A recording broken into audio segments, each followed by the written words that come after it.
Fala aí galera, beleza? Vou fazer a correção de uma lista de revisão que eu propus para uma turma minha de segunda série. Mas antes de corrigir, por favor me segue aí para me ajudar aí no YouTube e vamos lá. Compartilha com outras pessoas que precisam dessa lista de exercícios também para ajudar, né, aí com matéria de física. Então vamos lá. Duas barras A e B de materiais diferentes de mesmo comprimento sofrem o mesmo aquecimento. O que podemos afirmar? Quando a gente analisar, primeiramente, deixa eu só colocar minha mesa aqui para poder fazer o desenho. Quando a gente for comparar duas barras, se elas tiverem o mesmo comprimento inicial, isso vale também para materiais que tiverem mesma área e mesmo volume também. Então aqui eu tenho L0, aqui eu também tenho L0. Os dois sofrerão a mesma variação de temperatura, beleza? E aí, se eles tiverem o mesmo alfa, se alfa do A, que é esse, for igual ao alfa do B, que é esse, se esses dois coeficientes de dilatação forem exatamente iguais, logo a dilatação do A vai ser igual à dilatação do B. Só que se eles forem diferentes, a dilatação do A vai ser maior do que a dilatação do B. Querendo no aquecimento, o do A vai ser maior do que o do B, se delta é igual. A dilatação do A vai ser maior do que a do B, se por A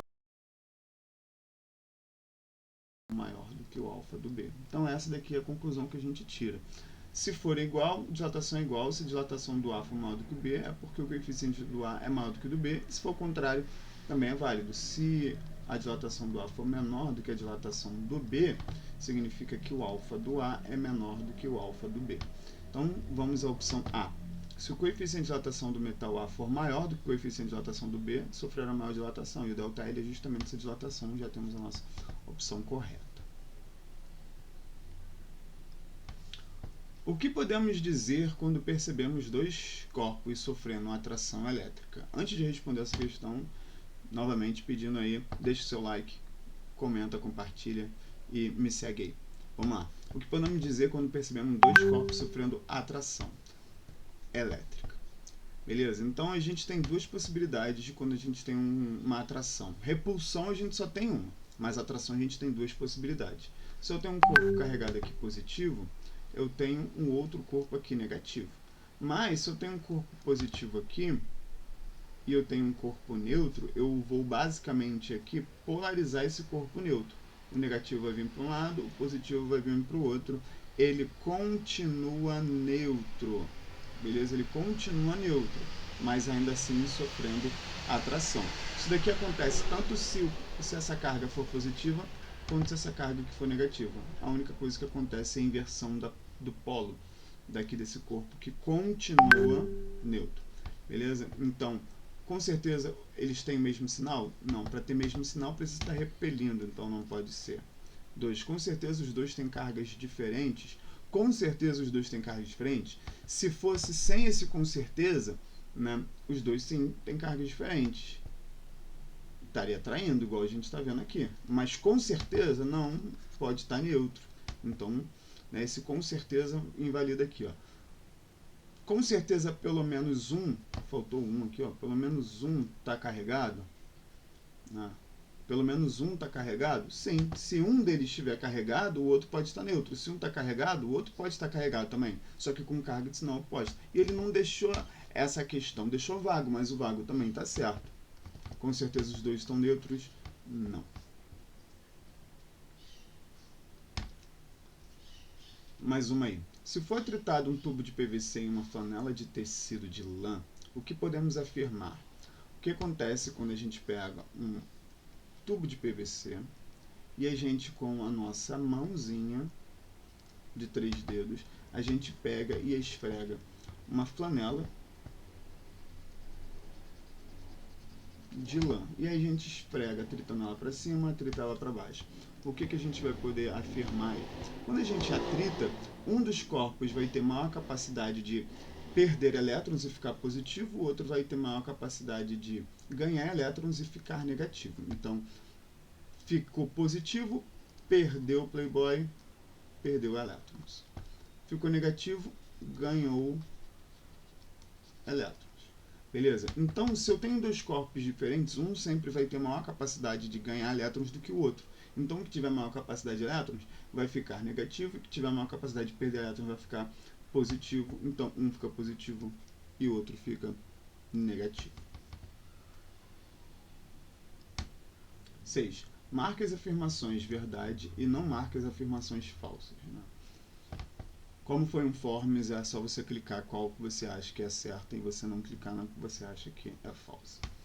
Bom condutor é um corpo que esquenta rápido e transfere o calor absorvido rapidamente. É exatamente isso. O material isolante, de forma oposta, né, o calor, quando vem, fica.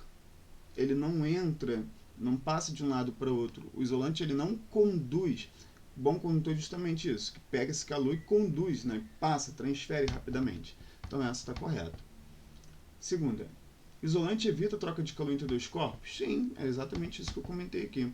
Em corrente de convecção, um fluido sobe após esfriar? Então, quando um fluido ele esquenta, ele sobe. Agora, por que um fluido, ao esquentar, ele sobe? Porque a densidade dele diminui, porque o volume dele aumenta na dilatação. Então, o volume aumentou, a densidade diminuiu, ele subiu. E é justamente o contrário do que ele está falando aqui. Um fluido sobe. Sobe após esfriar? Não, após esfriar. Então, é só não marcar essa opção aí. 7. Calcule a quantidade de calor absorvida por um copo de água com 200 gramas de água a 6 graus Celsius, ao ser ingerida por uma pessoa com temperatura corporal igual a 36 graus Celsius, calor específico da água igual a 1. Então é o seguinte, essa água, que está inicialmente a 6, ela vai entrar em equilíbrio térmico com a pessoa e vai atingir 36 graus Celsius. Então a gente já tem a variação de temperatura aí, que é 36 menos 6, 30 graus Celsius. Essa foi a variação de temperatura. A massa de água é 200 gramas. O calor específico da água é 1 caloria por grau Celsius. E aí, quando a gente quer calcular a quantidade de calor absorvida pela água, se houve variação de temperatura, que macete? Isso aqui macete é calor sensível. Então, que macete? Calor sensível é massa, que é o 200. Calor específico é 1, variação de temperatura que é 30. Isso vai dar 3 vezes 1 vezes 2, dá 6, mais 1, 2, 3 zeros. 6.000 calorias. Belezura, galera? Essa foi a questão 7. Questão 8. Calcule a força elétrica entre duas cargas elétricas de mesma carga e igual a 30 microcoulombs que estão afastados por uma distância igual a meio metro, dado K de constante eletrostática. Coulomb, lei de Coulomb, força elétrica, que é o K, que ele já forneceu aqui, vezes Q1 vezes Q2, que são exatamente iguais, então vai dar Q ao quadrado, mas eu não preciso fazer Q ao quadrado, beleza? Sobre a distância ao quadrado. E aí, ó, carga Q1, que é igual a carga Q2, é igual a 30, esse micro aqui, 10 a menos 6, o K, 9 vezes 10 a 9, distância 0,5 metros, beleza? Aplicando nessa fórmula, vai ficar 9 vezes 10 a 9, F igual a 9 vezes 10 a 9, que é igual a Q1, vezes Q1, que é 30 vezes 10 a menos 6, vezes Q2, que também é 30, também vezes 10 a menos 6, sobre distância, que é 0,5 ao quadrado. Então vamos lá, 9 vezes 30 vezes 30, 30 vezes 30 é 900, 900 vezes 9 vai dar 8.100, vezes, repito a base que é 10 e vou somar esses expoentes todos aqui. Então 9 com menos 6 dá 3, 3 com menos 6 dá menos 3. Sobre agora distância aqui 0,5 ao quadrado, um detalhe, né? Todo número maior do que 1, na potência ao quadrado, ao cubo, o número sempre vai aumentando. 2, 4, 8 e assim vai. Número 1 é o divisor de águas de uma potência. Eleva ao quadrado, eleva ao cubo, ele sempre fica 1. Qualquer número menor do que 1, o quadrado dele sempre vai ser menor. Então, o quadrado de 0,5 tem que ser menor do que o 0,5. E o quadrado de 0,5 dá 0,25, que vai ser basicamente pegar esse número aqui e multiplicar ele por 4. Dividir um número por meio é multiplicar por 2. Dividir um número por 0,25 é multiplicar por 4. Então, isso daria 4 vezes 1, desculpa, 4 sobre 1, vezes 8.100, vezes 10 a menos 3. E aí, aqui, ó, 8 vezes 4 vezes 1, com certeza dá aqui, ó, 3,24, 32 é o mesmo resultado. Beleza? Aí a única coisa que a gente vai ter que se adequar aqui é na quantidade de casas, que aqui eu tenho 8.100. E aí, se eu andar com esse 10 a menos 3, ao andar com 10 a menos 3, a vírgula está aqui. Eu vou andar uma casa, duas casas, 3 casas. Vai dar 8,1. 8 vezes 4 dá 32. Então é 32,4. Beleza? Wallace, eu não entendi. Vamos recapitular. Aqui o meu número é 8.100. Paga? Beleza, o número 8.100. Para eu sumir com essa potência aqui, de 10 a menos 3, eu tenho que andar com a vírgula daqui 3 casas para esse 10 a menos 3 sumir. Então, eu vou 1, 2, 3 casas. A casa passou aqui, parou aqui. Então, essa força elétrica é 4 vezes 8,1. 8 vezes 4, 32,1,4. Então, nossa resposta é 32,4. 9. A menor temperatura registrada no Rio de Janeiro em 2024 foi igual a 20 graus Celsius. Calcule o equivalente dessa temperatura na escala Fahrenheit e Kelvin, respectivamente. Então, a gente tem a temperatura aqui na escala Celsius, que é TC. TC vale 20 graus Celsius. Quero converter ela para Fahrenheit, primeiramente. Então, a gente tem 0, 32, 68, 68. E a gente tem no Kelvin 2 também. Iguais, 2 iguais, 293, 293, e 2 diferentes, 273, 283. Beleza? Então, o mais fácil primeiro é o Kelvin. Beleza? O mais fácil primeiro é o Kelvin. Que aí, se eu converto para Kelvin, é TC igual a TK menos 273. E aí, como eu sei que o TC é igual a 20, vai ficar 20 igual ao TK, que eu quero calcular, menos 273. Ah, tá. Então, a pessoa lá fora começando a parecer ser meu fone. Menos 273, joga para o outro lado. Está negativo aqui, vai para o outro lado positivo. Vai ficar 20 mais 273, que é igual a temperatura na escala Kelvin.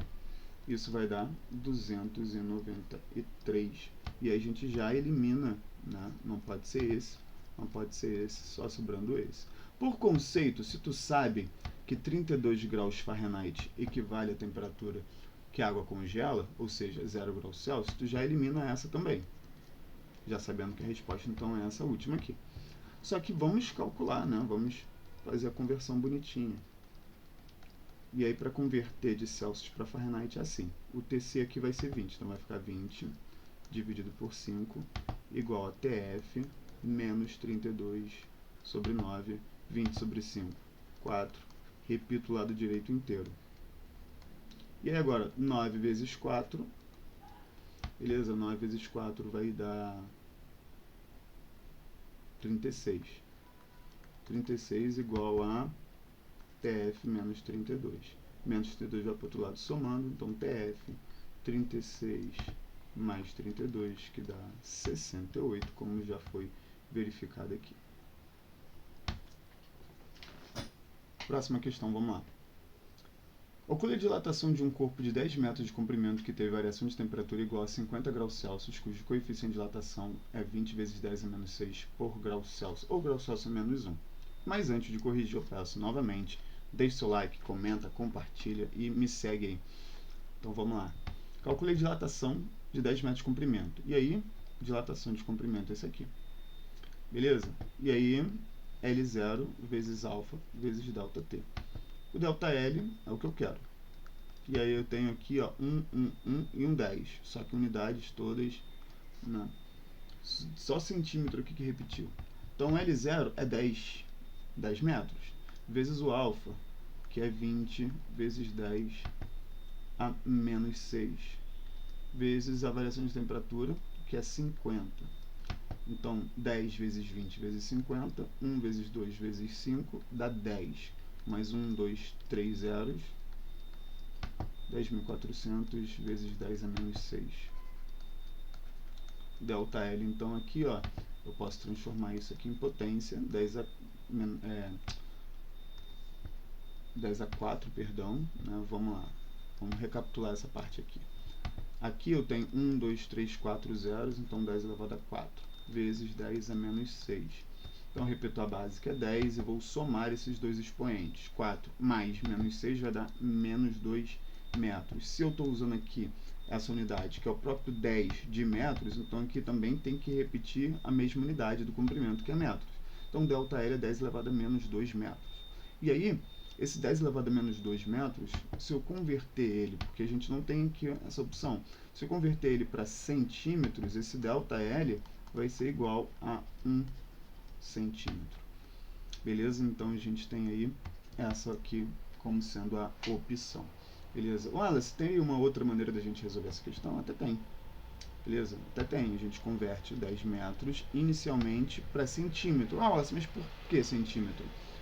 Aí, se tivesse todos os valores aqui em centímetros, você já poderia converter direto. O problema todo aqui seria saber que teria que converter para centímetro. Beleza? Mas a gente pode converter para milímetro ou centímetro. Convertendo para centímetro, e aí iria ficar 10 metros igual a 1000 centímetros. E aí o ΔL é igual ao L0, que é 10 elevado a 3, né? 1000 centímetros, vezes 20, vezes 10 a menos 6, vezes 50 graus Celsius. E aí, ó, 2 vezes 5 dá 10, com os dois zeros aqui, repito, 10 elevado a 3, 20 vezes 50, que vai dar 1000, então 10 elevado a 3 também, vezes 10 a menos 6. 10 a 3 com 10 a 3 com 10 a menos 6, dá 10 elevado a 0, que é 1 centímetro. Ah, olha, se não fosse centímetro, se não fosse 1 centímetro, fosse 10 centímetros, estaria aqui.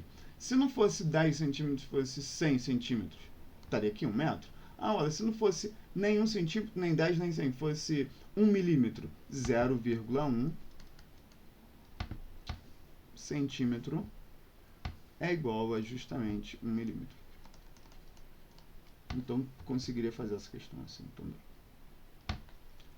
Próxima questão. Calcule o trabalho realizado por um campo elétrico para deslocar um corpo de carga igual a 200 mC de um potencial igual a 1.200 volts para um potencial de 200 volts. Então, como eu quero calcular o trabalho é o valor da carga vezes a diferença de potencial. Beleza? Em alguns lugares você pode observar aí como sendo U, ou mesmo ΔV, ou mesmo ΔU, ou mesmo V. Tudo vai depender muito de como a gente utilizar. Então, vezes a variação do potencial. O trabalho, então, vai ser essa carga, que é 200 mili. Esse mili significa 10 a menos 6. Beleza? 10 a menos 6 milicoulomb. E aí aqui eu tenho a variação do potencial, que é 1.200 menos 200. Então, isso aqui vai dar 200. Perdão, acabei falando merda. Vamos refazer do zero essa questão.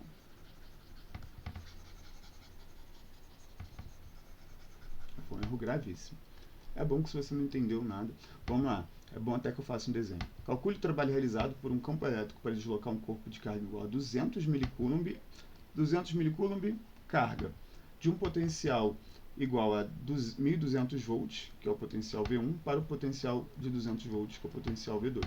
Então, imagina que eu tenho um campo elétrico, beleza? Tem um campo elétrico, eu tenho várias superfícies equipotenciais. E aí aqui eu tenho uma superfície potencial de 1.200 e aqui eu tenho uma superfície potencial de 200. Polo positivo do campo elétrico, polo negativo do campo elétrico.